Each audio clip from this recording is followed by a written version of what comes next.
విజయవాడ నడి రోడ్డు మీద ఒక యువతి విషయంలో చోటు చేసుకున్న ఒక వివాదం ఇప్పుడు ఇద్దరు సంపన్న యువకుల మధ్య తీవ్ర ఘర్షణకు దారితీస్తుంది. అసలు ఏం జరిగిందంటే, విజయవాడకు చెందిన రోహిత్ అండ్ బొల్లా ఓం ఇద్దరు కూడా చిన్ననాటి స్నేహితులు. సో ఒక సంపన్న కుటుంబానికి చెందిన ఇద్దరు స్నేహితులు గత కొన్ని రోజుల నుండి ఒక యువతి విషయంలో గొడవ పడుతూ ఉన్నారనమాట.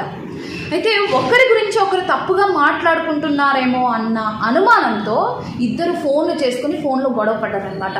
సో ఆ గొడవ కాస్త సవాళ్ళు చేసుకునే వరకు వెళ్ళింది. సో రోహిత్ ఫోన్లో ఏమన్నాడంటే, నేను హై టెన్షన్ రోడ్ దగ్గర ఉన్నాను, నీకు దమ్ము ఉంటే నాతో ఫైట్ చేయాలనుకుంటే రా ఇక్కడికి అని చెప్పేసి అన్నాడనమాట. దాంతో బొల్లా ఓం ఏం చేశాడంటే, తనతో థార్ కార్ని పట్టుకొని వచ్చి అక్కడికి చేరుకున్నాడనమాట.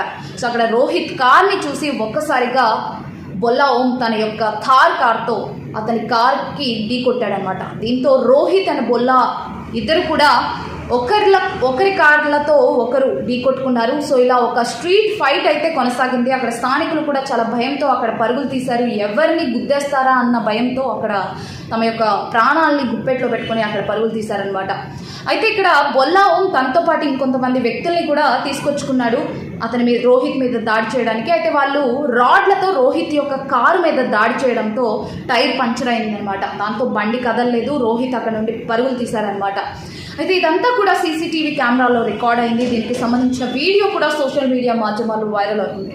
సో ఇదంతా కూడా నైట్ టైం జరిగింది కాబట్టి పోలీసులు రెస్పాండ్ అవ్వడానికి కొంచెం టైం పట్టింది. బట్ పోలీసులు ఇన్వాల్వ్ అయ్యి వాళ్ళని అదుపులోకి తీసుకున్నట్టుగా తెలుస్తోంది.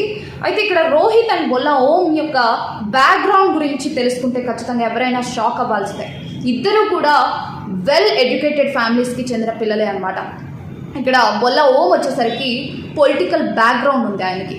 సో వైసీపీకి చెందిన జోగి రమేష్కి ఇతను సన్నిహితుడు అని తెలుస్తోంది. అండ్ గతంలో వైఎస్ జగన్మోహన్ రెడ్డి బర్త్డేకి వేడుకల్లో కూడా ఆయన పాల్గొన్నట్టుగా తెలుస్తోంది. సో ఈ విధంగా ఆయన ఒక వెల్ ఎడ్యుకేటెడ్ ఫ్యామిలీకి చెందిన వ్యక్తి. అండ్ రోహిత్ విషయానికి వస్తే అతని యొక్క తండ్రి ఒక పెద్ద వ్యాపారవేత్త అని తెలుస్తోంది. అంటే సంపన్నమైన ఒక ఇంటికి, ఒక కుటుంబానికి చెందిన వ్యక్తి అని తెలుస్తోంది. ఈ విధంగా ఇద్దరు సంపన్న యువకులు, ఇద్దరు వెల్ ఎడ్యుకేటెడ్ ఫ్యామిలీకి చెందిన యువకులు సమాజం పట్ల ఇంత బాధ్యతారహితంగా ప్రవర్తించడం కరెక్ట్ కాదని చెప్పేసి కూడా చాలామంది కమెంట్స్ చేస్తూ ఉన్నారు.